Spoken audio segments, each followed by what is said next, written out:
Arrepiéntete, cambia tu forma de ser, cambia tu forma de pensar, porque Jesús viene pronto. Cuando alguien quiere desvirtuar la Biblia, utiliza el libro de Génesis para mostrarle a la humanidad, a aquellos que quieran escucharlo, que este libro es pura fantasía y está lleno de historias aleccionadoras, pero no historias reales. ¿Por qué el libro de Génesis? Porque es un libro que trae relatos que ocurrieron hace muchos miles de años y que son difíciles de comprobar. Al correr los años, las cosas fueron perdiéndose. Las culturas fueron quedando enterradas. Entonces, eso pasó al baúl de la ignorancia. Hay historias en el Génesis que para la mentalidad actual no son creíbles. Cuando, por ejemplo, en el capítulo 5 o en el capítulo 10 se mencionan las edades de los hombres de aquel tiempo, y se dice que algunos de ellos vivieron 800, 900 años o más. En el caso de Matusalem, 969 años. En el caso de Noé, 950 años. Jared, 800 años después de que había nacido su hijo. Todas esas cifras, obviamente que para la mentalidad actual son fantasiosas. No pueden haber existido. No puede haber existido una humanidad que viviera tantos años. ¿Dónde hay evidencias de eso? Nadie nos lo dice. La historia no lo recoge. Y si la historia lo recoge, también hay gente preocupada por ocultarlo. El diluvio. ¿Quién creería que un hombre a bordo de un barco lleno de animales sobrevivió a una destrucción universal del planeta Tierra y él solo quedó allí? Pero, a pesar de que todas estas historias parecen fantasía, son verdad. Y son verdad no porque lo diga yo, sino porque se ha descubierto a lo largo de todo el mundo evidencias que respaldan el relato bíblico. Por ejemplo, el relato de Noé aparece en más de 200 culturas que no están relacionadas entre sí alrededor del mundo. Aparece en culturas americanas, en distintos pueblos de América, desde el sur hasta el norte, en pueblos europeos, en pueblos asiáticos, en pueblos africanos. En todas partes siempre hay un pueblo que tiene una historia de una gran inundación que cubrió todo el mundo, de la cual se salvaron muy pocos, y el motivo de esa inundación fue el enojo de los dioses porque la humanidad se había vuelto muy violenta. Y si uno relaciona todo esto, puede entender que forma parte de un relato común. Porque si 200 culturas alrededor del mundo tienen el mismo relato, quiere decir que eso ocurrió. En general, cuando queremos saber si algo es verdadero o es falso, llamamos a 2 o 3 testigos. Si los testigos coinciden en el relato, entonces damos por cierto que el hecho ocurrió. Pero tenemos 200 evidencias de la misma historia, con algunos cambios, por supuesto, pero el núcleo central es el mismo. Una humanidad malvada, la destrucción por parte de los dioses que mandan una inundación, y un pequeño grupo que se salva de alguna manera milagrosa en un barco, arriba de una canoa o algo por el estilo.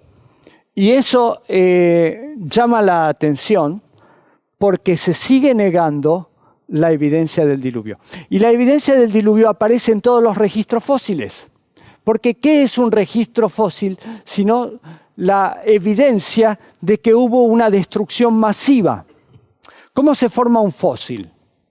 Un fósil se forma porque el animal o la planta fue sepultada en el momento de su muerte. Si el animal no hubiese sido sepultado inmediatamente y hubiera muerto y su cuerpo quedó a la intemperie, con el correr de los meses ese cuerpo desaparece. Lo comen los animales, se desgrega, lo comen los insectos, el viento ejerce su acción sobre los huesos y en pocos meses o en pocos años desaparece.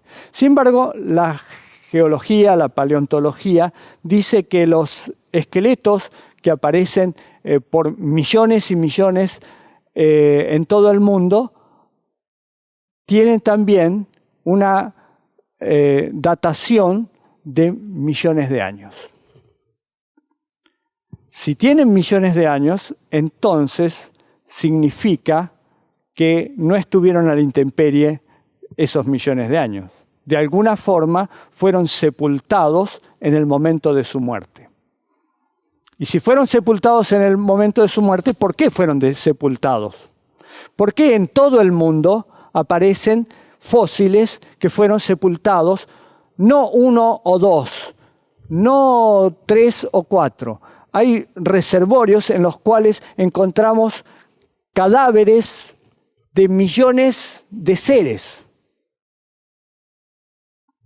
Algo grande tiene que haber ocurrido para que eso sucediera. ¿Qué es lo que dice la ciencia moderna? Bueno, sí, aceptan que hubo una gran catástrofe, pero no una sola. Dice que, para no reconocer el relato bíblico del diluvio, dicen que en realidad son muchas catástrofes que fueron ocurriendo en distintas épocas de la historia de la humanidad. Todo esto son inventos para no reconocer la verdad. Hubo un tiempo en el cual la humanidad fue destruida por un gran diluvio. ¿Dónde está el arca de Noé? Bueno, el arca de Noé está donde la Biblia dice que está, en el Ararat. Y no solamente está allí, sino que cuando ocurrió un terremoto en 1917, el arca de Noé se partió. Una parte bajó de la montaña y quedó bastante visible y otra parte quedó arriba de la montaña. La parte que bajó y quedó visible a los ojos de la gente porque se había desprendido después de ese terremoto, fue encontrada por el gobierno de Turquía. El monte Ararat ahora pertenece a Turquía, en una época pertenecía a Armenia, y después de la Segunda Guerra Mundial, el gobierno de los Estados Unidos envió una serie de ingenieros y soldados que desarmaron la mayor parte del arca y se la llevaron a Estados Unidos. ¿De dónde sabemos esta historia? Bueno, ustedes recordarán haber escuchado acerca de los Wikileaks, o sea, todos esos documentos secretos de los Estados Unidos que tanto Assange como Snow desclasificaron y enviaron para que la gente tuviera constancia de las cosas que el gobierno de los Estados Unidos oculta. En esos documentos hay un documento que menciona este incidente que les acabo de relatar. Cuando el gobierno de Turquía permitió que los Estados Unidos, en aquel tiempo eran aliados, entraran en el país y desarmara parte del arca. Lo único que quedó del arca es la base. Todavía está allí y todavía existe. La base donde está la quilla y se conservan algunas maderas. Un explorador adventista llamado Ron Wyatt visitó ese lugar en la década de 1970 y pudo certificar de que allí hay madera en medio de las montañas de Ararat. La otra parte está arriba, es difícil de llegar, pero algunos exploradores han llegado y han descrito y han fotografiado, y usted puede encontrarlo en internet, acerca de cómo es el arca de Noé. Y si existió el arca de Noé, también existió Noé. Y si existió el arca y el arca está en ese lugar donde la Biblia dice que está, entonces el relato es verdadero. Entonces hubo una inundación que dejó un barco allí en medio de la montaña. Pero esto no es todo. Resulta ser que a lo largo de la historia, muchos exploradores encontraron más evidencia de lo que la Biblia dice.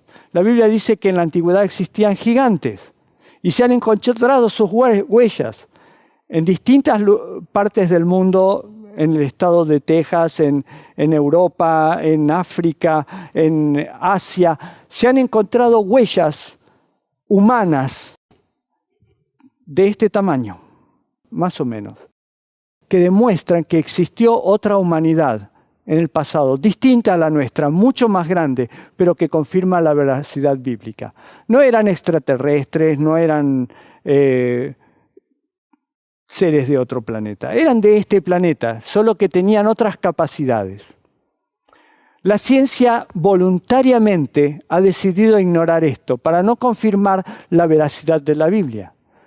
Pero se han encontrado construcciones megalíticas, esto quiere decir construcciones de piedras muy grandes, asombrosamente grandes, que hoy en día no se pueden realizar con ninguna tecnología, que demuestran que en la antigüedad existió una humanidad que podía llevar adelante esas construcciones, que se valía de los animales antediluvianos, de, por ejemplo, dinosaurios que eran utilizados como hoy utilizamos los elefantes para transportar troncos en África o en la India, o usamos los caballos o cualquier otro tipo de animal. Aquella generación dominaba a esos grandes animales que no eran terribles, eran mansos y se dejaban domesticar. Y ellos los usaban para ese tipo de construcciones. Una de esas construcciones está cerca de aquí, en Tiahuanaco. Otra está en Cusco. Hay edificios que estaban muchos siglos antes de que vinieran los incas a este lugar, que los incas jamás podrían haber realizado, porque los incas no conocían la rueda. Por lo tanto, tampoco conocían la roldana, tampoco conocían los aparejos que permitirían hacer que esos pedazos de piedra fueran movibles. Al no conocer ese tipo de aparejos, esas piedras eran humanamente imposibles de mover. Sin embargo, allí están, en Cusco, piedras milimétricamente ensambladas de una manera que la ciencia actual no lo puede saber. ¿Quién lo hizo? La generación antediluviana. Algunos cristianos dicen, ¿y cómo es que la generación antediluviana dejó ese tipo de evidencias, siendo que el diluvio fue una catástrofe universal para destruir todo vestigio de esa generación malvada? Bueno, en realidad nosotros no tenemos la construcción completa, solamente tenemos la base de esa construcción, porque el resto de la construcción sí fue borrado por el diluvio. Pero la base es lo que quedó. Y la base es lo suficientemente grande y lo suficientemente impresionante como para llevarnos a pensar de que quienes vivieron y construyeron eso eran seres muy grandes. No solamente aquí en América del Sur, sino que hay construcciones similares que se encuentran en otras partes del mundo. Por ejemplo, en el Líbano, un lugar que se llama Baalbek, donde también hay construcciones muy parecidas a las de Tiahuanaco y a las de Cusco. También en Rusia hay unos lugares donde se han descubierto construcciones en piedra mucho más grandes que las de Cusco. ¿Quién las hizo? ¿Quién tenía la capacidad para mover esas piedras? ¿Por qué la ciencia las ignora? Es algo que tenemos que preguntarnos. ¿Por qué la ciencia hasta el día de hoy ignora esas cosas? Porque no quieren darle el crédito a la palabra de Dios. Y entonces hacen como que si no lo promuevo, si no lo muestro, eso no existió.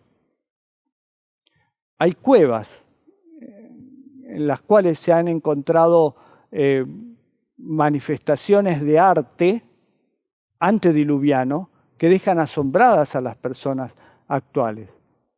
En la cueva de los Tallos, en Ecuador, se han encontrado láminas de oro con inscripciones y grabados de una cultura que nunca los libros de historia podían encontrar en América, pero que se parece mucho a la cultura mesopotamia de los asirios y los caldeos especialmente. Y los dibujos y las figuras son de seres humanos de ese tipo de genealogía, de ese tipo de fisonomía.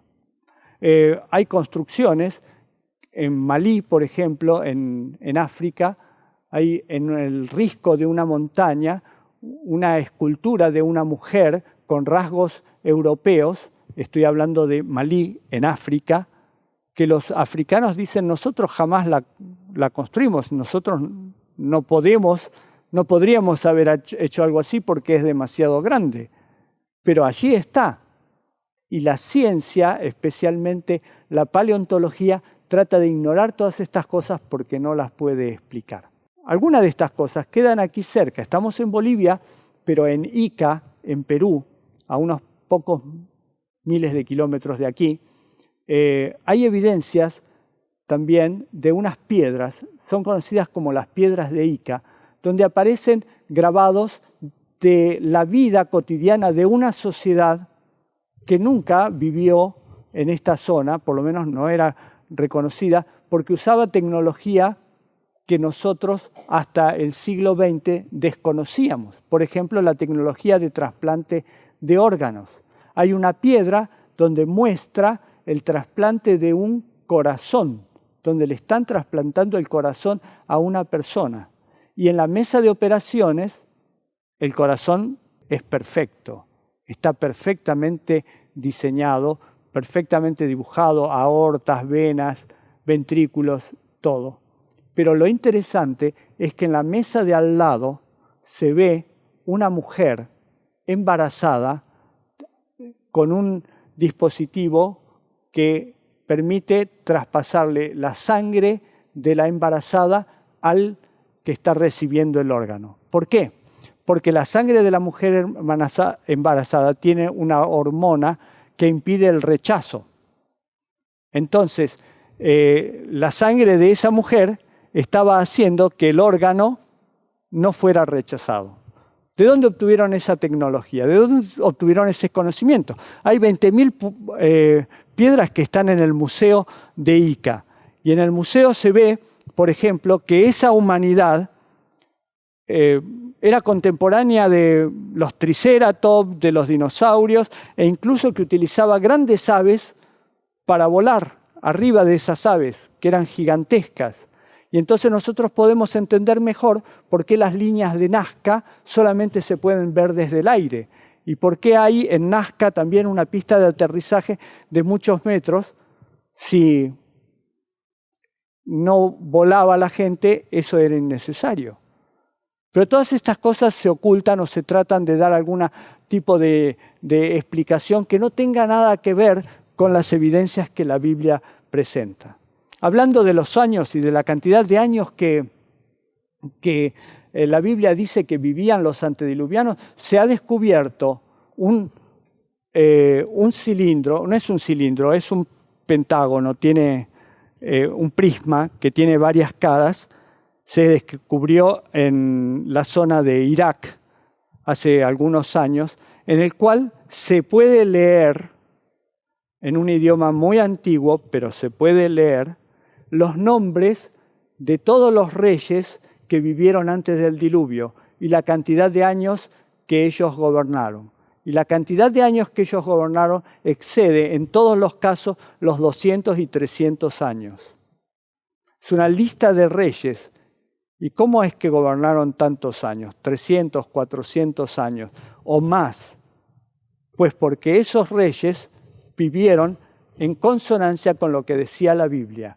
Personas que eran muy longevas y que vivían más de 700 u 800 años. La Biblia es la verdad.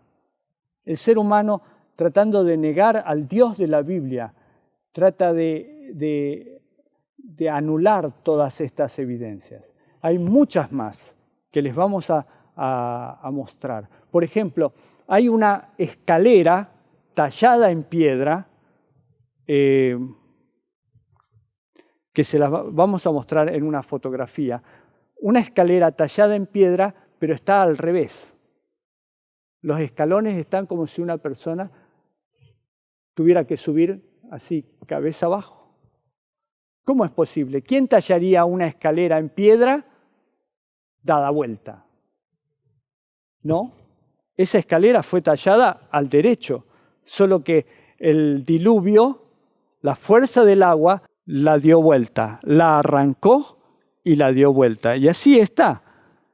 La ciencia, la paleontología, la arqueología, trata de negar todas estas evidencias porque muestran que la Biblia es verdad, que podemos confiar en este libro a pesar de que diga que los hombres vivieron 800 o 900 años antes del diluvio, a pesar de que diga que un hombre se salvó porque construyó un barco que quedó varado en las montañas del Ararat. Podemos creer que cada cosa que la Biblia dice es real porque hay muestras de que eso fue así. Cuando tengo que depositar mi confianza en alguien, elijo al Dios de la verdad y no al Dios de la mentira. No puedo creer que las personas que dicen que pertenecen a la ciencia me estén engañando. Cuando les presento estas evidencias, tratan de minimizarlas y de decir que no encajan dentro del modelo histórico que se ha establecido. Y como no encajan allí, simplemente lo catalogan como un fraude. Evidencias que se han encontrado en las cuevas, en las minas de carbón, donde se han encontrado objetos como martillos, herramientas incrustados en el carbón y también jarrones y evidencias de que en algún momento esas cosas estuvieron arriba en la superficie y no cientos de metros debajo de la tierra. La ciencia dice esto no existió. ¿Hay esqueletos de gigantes? Hay esqueletos. Se han encontrado los huesos de seres humanos de más de 4 o 5 metros de altura. No uno, cientos. ¿Qué dice la ciencia? Dice esto no puede ser verdad. Ignorémoslo, porque la cadena evolutiva no acepta que haya habido seres de ese tamaño. Todas estas evidencias, todas estas fotografías, usted las tiene acá en este video. Las estamos viendo, las podemos ver una tras otra. Evidencias de cosas que existen, que están ocultas a la vista de la gente porque hay alguien que quiere que no creas en este libro. Porque en este libro hay salvación para tu vida, hay respuestas para tu vida, hay un mensaje para tu vida y para este tiempo. Y si no depositas tu confianza en este libro, cometerás muchos errores en tu vida, como el resto del mundo, que vaga sin saber para dónde ir, que vende su alma al diablo, que vende su alma a las drogas, a la prostitución o a cualquier cosa que el mundo le ofrezca diciéndole que eso es la verdadera vida. Pero Dios, el Dios de la Biblia, el Dios de las evidencias, te dice que queda muy poco tiempo para entrar en la eternidad, que Jesús viene pronto y que deberías fundamentar tu vida en la roca verdadera, en la roca inconmovible, que es Cristo Jesús. Que Él te bendiga.